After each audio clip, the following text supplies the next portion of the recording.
The first one is you've been appointed to a new congressional commission on cybersecurity.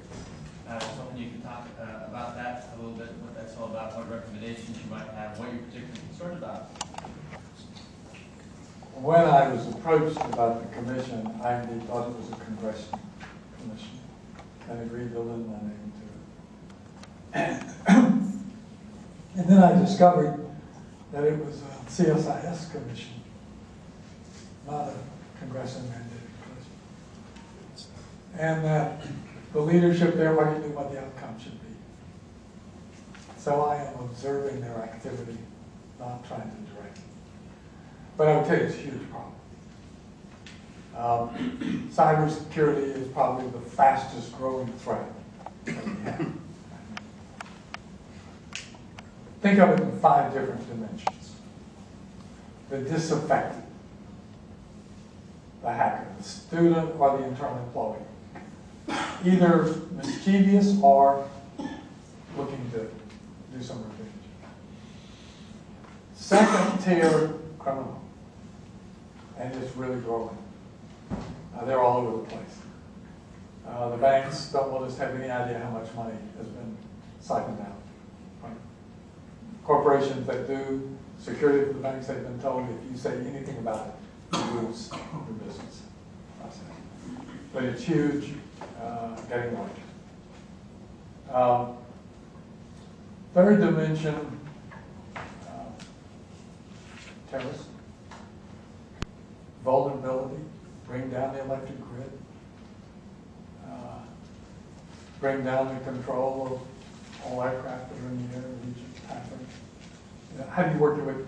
Does it create panic or not? But at least as an option, you look at their vulnerability, their potential is clearly defined. Nation looking to use it as a means of war. And there's been enough exploration by the Chinese and by the Russians to think they've at least contemplated it. And certainly when you see what they did, what Russia did to Estonia, it's there. As a clear something to worry about.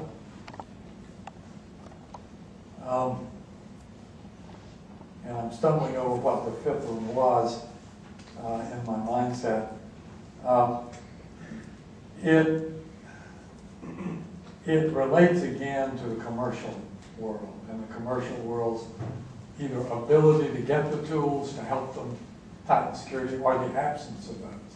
And how do you transfer it from the government to deal with private sector? It's one thing to look at what you try to do to all the government systems. But if you cannot, in fact, also reduce the vulnerability in the commercial world, it's large. There were 24,000 reported intrusions in 2006. There were 37,000 in 2007. That's a rate of growth of 150+%. That's why there's a large amount of money in the budget before the Congress, new money. Some in the intelligence community, some in defense, a lot of homeland security to try to tackle these problems. So it's a large and growing for the years out ahead. I hate to leave it on that note. Any other last question anybody would like to? Okay, this is in regards to what you just mentioned. It's particularly addressed to you because you're the newly appointed co-chair of the Commission on Cybersecurity. Just a little background information. On Tuesday, November 6, 2007, a House Homeland Security Subcommittee had a hearing on terrorism and the Internet.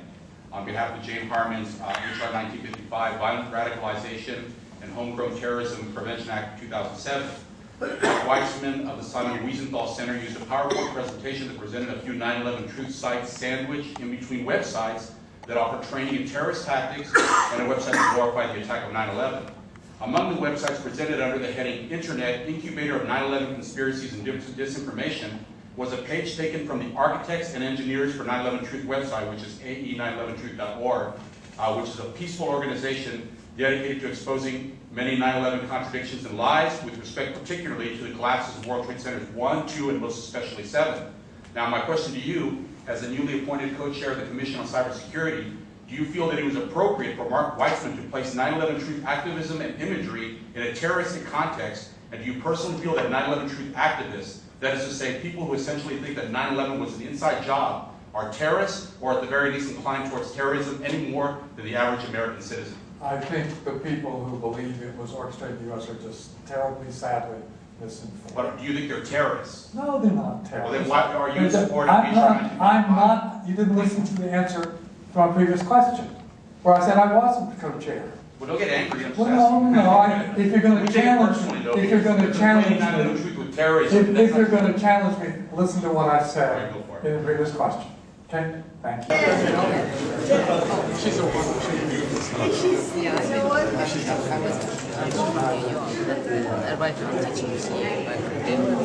Wait, what is that? Do you mind if I film this? You don't want this? Okay, no, that's fine. You don't, that's okay. The 9/11 Truth Activist, yes. Here is my book, Middle East Leaders, How They Use Islam, How Mubarak uses Islam to stay in power. I have done Syria, Jordan, Saudi Arabia, Egypt, and Iraq under Saddam Hussein.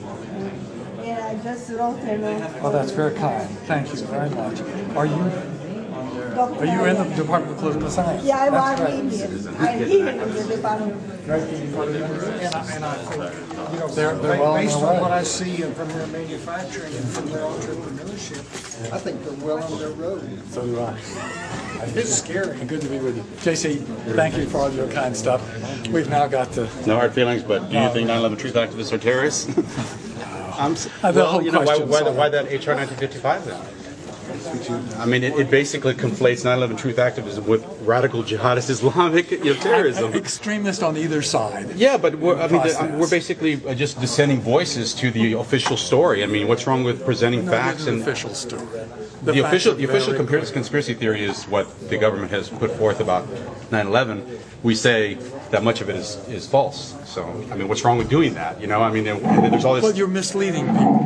Well, yeah, but we have a right based on our First Amendment rights to say what we want. You can't legislate how we think. No, you can't. Sure, you can. But I don't think we're misleading them. I think we're telling the truth. We have concrete evidence here. There's we have forensic evidence. Yeah, we have forensic evidence of thermite at World Trade Center 1, 2, and 7. Those aren't theories. Should support the 9/11 first responders, sir. Story's coming out. It's enough. It's enough, yeah. Well. Truth's coming out, buddy. It's very simple. Just like so that you That's how Texas we are change. That's how we roll. Yeah. No, well, this is the exit, isn't it?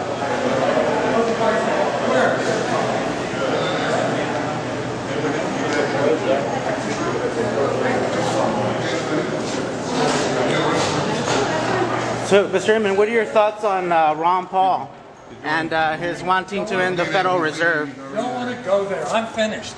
There. Hey, sir, this is a free country, sir. This is. Pero hombre, he's your guest over here. Look, sir. Good information I'm from the tired. report. Please leave me alone. Okay. I've had a long day. I've What come are- and complimented you. I don't want to be harassed. What are your thoughts on the Federal Okay? Reserve? No You're more a chairman. harassment, okay? I'm not harassing you, sir. I'm are asking you a harassing. question. Get on, Bob. You are. You're being very rude to a guest that came all the way down here. I know, but there's no way for us to get these answers unless we ask the people directly. That's the problem. They don't talk. There's many ways to answer. They're not answering my calls. I mean, come on. The truth's coming out, sir. You can see yourself on wearechange.org.